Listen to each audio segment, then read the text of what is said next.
The Manchester Chartist, Chapter 8. Sunday the 30th of September, and the sky high above Manchester remained virtually free of cloud, although the filth pumped up into the atmosphere by its chimneys the day before still lingered in a yellow haze above the town. Nonetheless, it was a dry autumn day, with a slight chill in the air, as Bess made her way to Mary Upton's barn to listen to Irene Rose outline her plans to the women operatives. Daniel Ackroyd had agreed to meet his wife at noon, having decided to take advantage of the pleasant weather to go for a walk.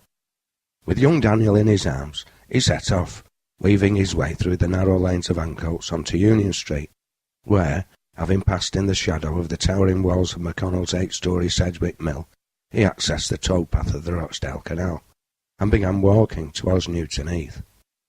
Daniel had often tramped along this selfsame towpath on a Sunday with his father, when still a kid. Over the 15 years or so since his father first introduced him to the canal, its surrounding landscape had changed dramatically. Mills and factories now lined its banks, where not so long before there had been views of open countryside. Nonetheless, he still found it held a magnetic attraction for him.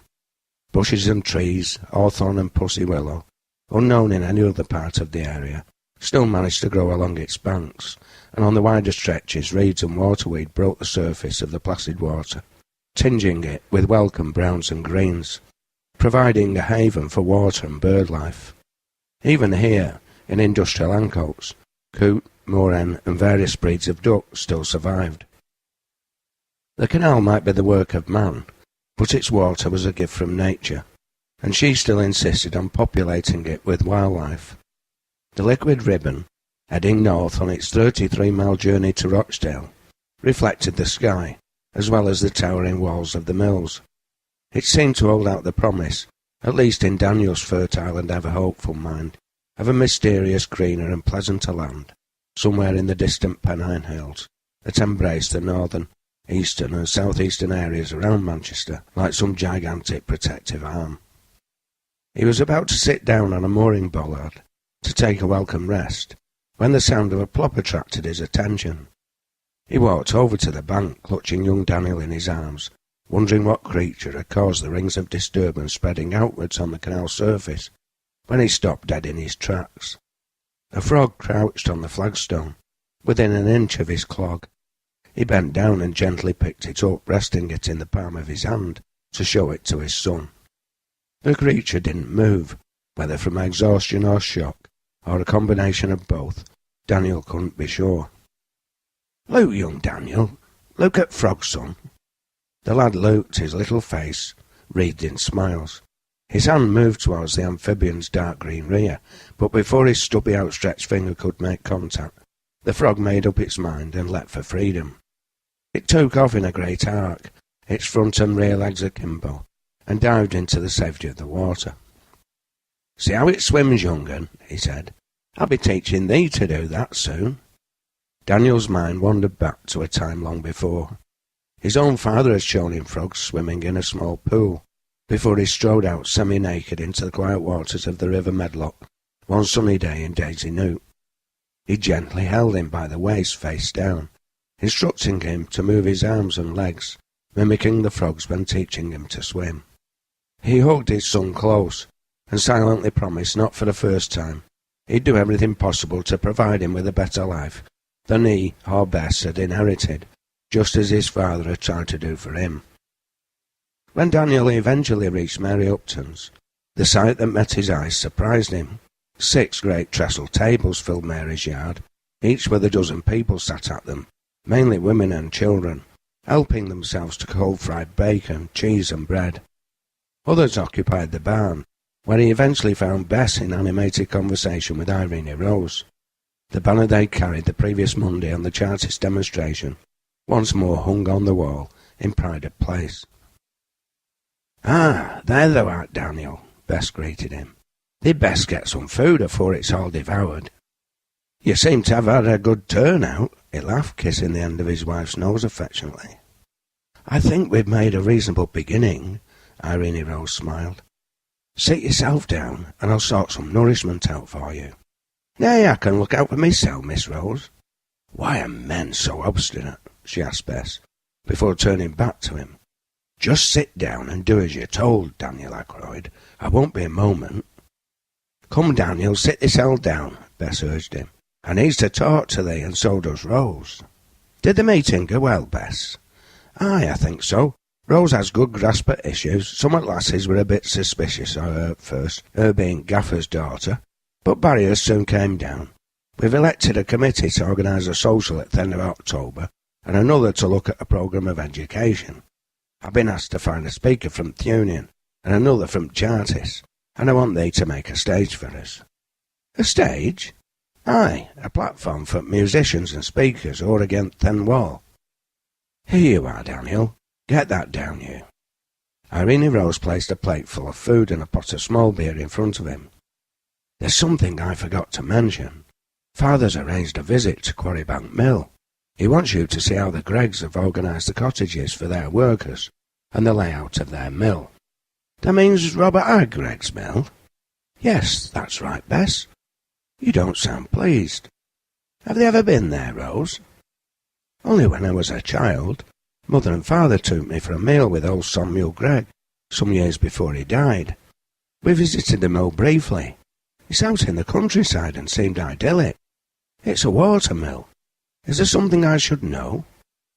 "Did they know the Greggs use pauper children as apprentices and don't pay 'em?" Irene Rose shook her head. "Surely they must pay them wages."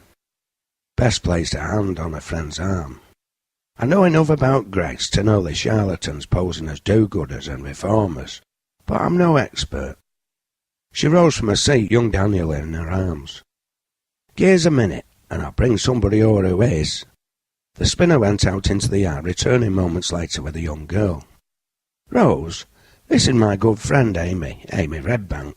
She's just turned 14. She turned to the youngster. "Amy, can they tell Rose all about Quarrybank Mill and Thone and Robert I. Gregg?" The youngster turned pale, looking frightened and let down. "Oh, Bess, how could you? You promised ne'er to tell on me. I give you me trust." "Don't fret thyself, lass," Bess reassured her. "Just tell Miss Rose what they know. No harm'll come to thee." "Whatever's the matter?" Irene Rose asked. "Surely it can't be that bad." "Come on, lass, sit this end down next to our Daniel," Bess urged the girl, before turning her attention back to Rose. "Amy's a runaway," she explained. "She's afraid they'll send her back to Quarrybank Mill." Rose looked at Bess and then at Amy. She took the youngster's hand in her own and squeezed it reassuringly, looking into her slate-grey eyes. "You've nothing to worry about, Amy. I give you my solemn pledge. Nobody's going to send you anywhere. Your place is with us. You're one of our family. Just tell me about Quarrybank."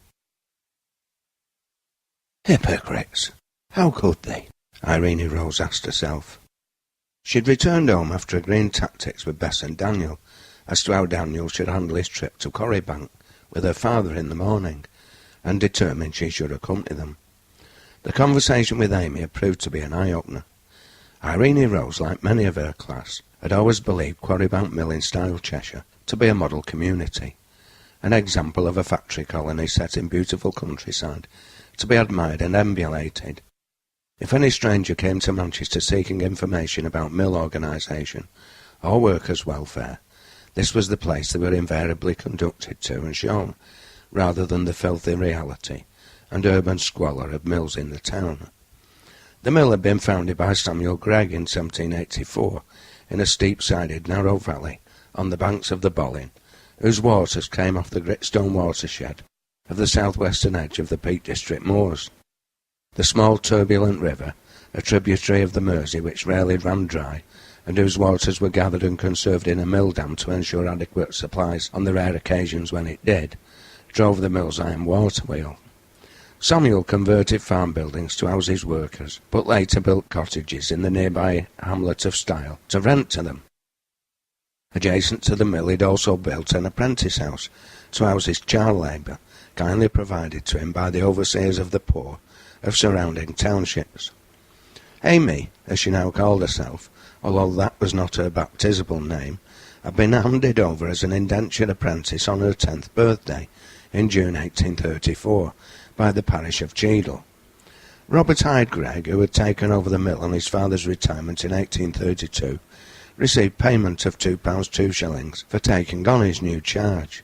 She in turn was required to labour for him until her 18th birthday, without any form of payment, apart from her lodgings, food and clothing. At first, despite the long hours and the hard, back-breaking nature of the work, followed most days by a stint at vegetable gardening and basic lessons, she had not been displeased, thinking it would be a definite improvement on the workhouse from whence she came, and would provide her with the means to build a better future for herself. True, the mill work was dangerous, and like many of her fellows, the youngster had lost a finger in her first year. Employed as a scavenger, armed with a brush, she had to sweep under the spinning machines, obliged to lie flat or bent double to avoid capture by the moving parts of the machinery.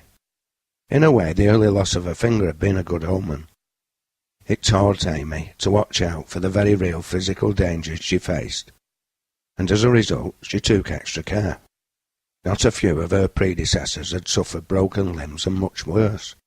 She had accepted a lot in life meekly with good grace and due civility, as she had been taught, until one of the mill overlookers began to use her as his personal sex slave. At that point, shocked, frightened, humiliated and desperate, the 11-year-old determined to make her escape. She had made her way to Manchester, walking the 20 or so miles to get there, hiding in hedges every time she heard a horse and cart approaching, or sighted anybody on the open road, scared she'd be returned to her tormentor. She called herself Amy, in case warrants were out for her arrest, and managed to win a place at Gibraltar Mill, after one of the operatives had found her sleeping in the open on the canal bank and taken pity on her. A benefactor, good-natured woman, Maggie by name, took her into her own home, and once having heard the girl's story, made her one of the family and informed her employer the child was her niece, whose parents had died in a house fire. She had given her the surname Redbank, as the canal bank comprised red clay. Irene Rose had naturally been shocked at the girl's story, especially as it came so soon after her discovery of the overseer's transgression at her father's mill. However, both Amy and Bess had provided further information, which cast even more doubt in her mind about the true nature of Quarrybank Mill and the relationship between its owner, his managers, and their workforce. She determined to say nothing to her father at this stage, but to take advantage of her forthcoming visit to Style to discover the truth for herself.